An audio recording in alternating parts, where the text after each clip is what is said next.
समाजवादी वाले बड़े खुश हैं। हाँ खुश है, देख रहा हूँ मैं सोशल मीडिया पे। आज तो वैसा वक्त नहीं मिला, लेकिन मैं देख रहा हूँ काफ़ी खुश नजर आ रहे हैं। कल तक जो है राजभर वो एजेंट थे उनके लिए, आज जो है हाँ वही कह रहा हूँ कि समाजवादी पार्टी के लोग सोशल मीडिया पर बैरिस्टर असदुद्दीन अवैसी साहब के खिलाफ एक मुहिम चलाते हैं। राजभर साहब तो पहले बीजेपी के एजेंट थे, राजभर साहब तो थाली के बैंगन थे।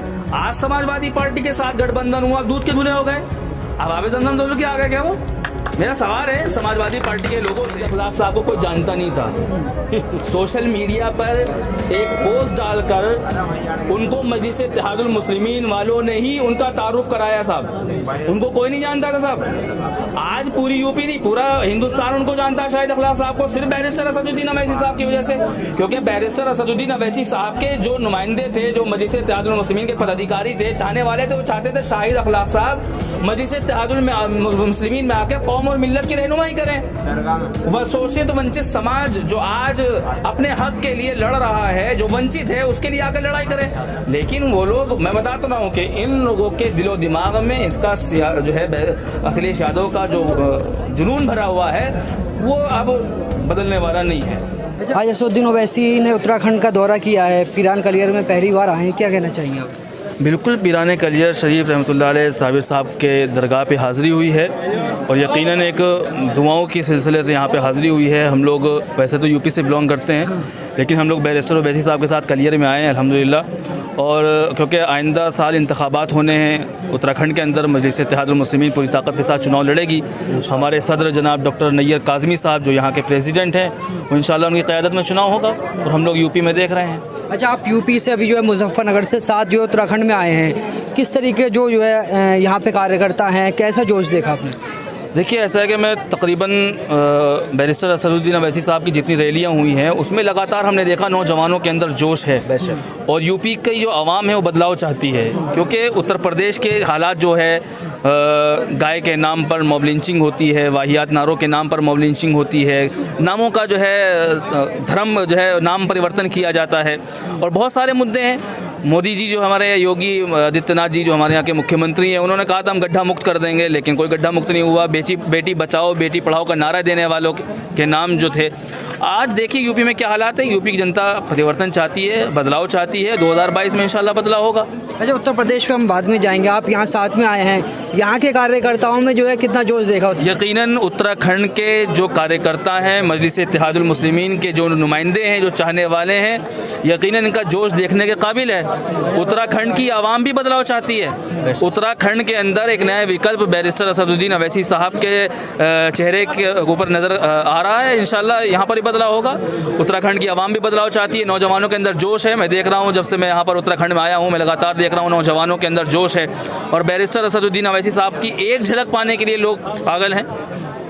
अच्छा, आज जो है अखिलेश यादव और राजभर की एक साथ जो है सभा हुई है, क्या कहना चाहेंगे? देखिए, अखिलेश यादव जी और राजभर जी की जो सभा हुई है उस बारे में मैं अपनी तरफ से या पार्टी की जानिब से कोई भी टिप्पणी करना नहीं चाहूँगा, क्योंकि अभी बहुत सारा वक्त है 2022 के इंतखाबात में और 2022 के इंतखाबात में इंशाल्लाह उससे पहले और भी फैसले नताए जाएंगे, आप तमाम लोगों को पता लगेगा।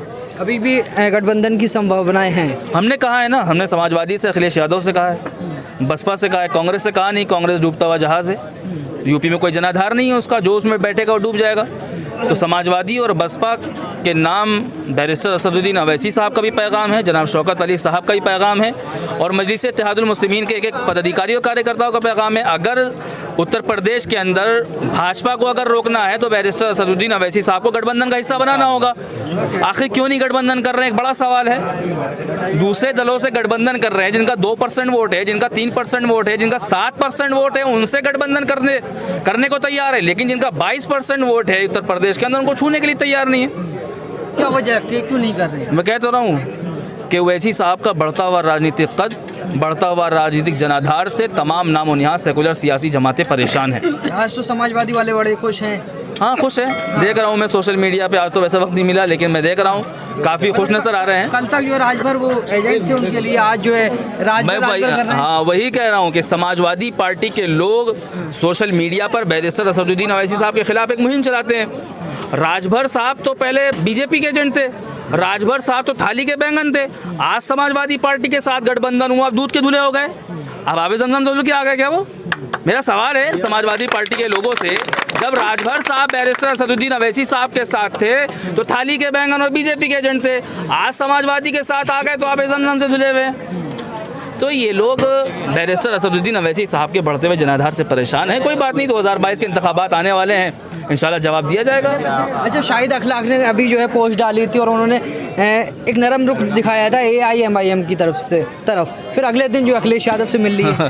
शाहिद अखलाक साहब को कोई जानता नहीं था। सोशल मीडिया पर एक पोस्ट डालकर उनको मजलिस इत्तेहादुल मुस्लिमीन वालों ने ही उनका तारुफ कराया साहब, उनको कोई नहीं जानता था साहब। आज पूरी यूपी नहीं, पूरा हिंदुस्तान उनको जानता है शाहिद अखलाक साहब को, सिर्फ बैरिस्टर असदुद्दीन अवैसी साहब की वजह से।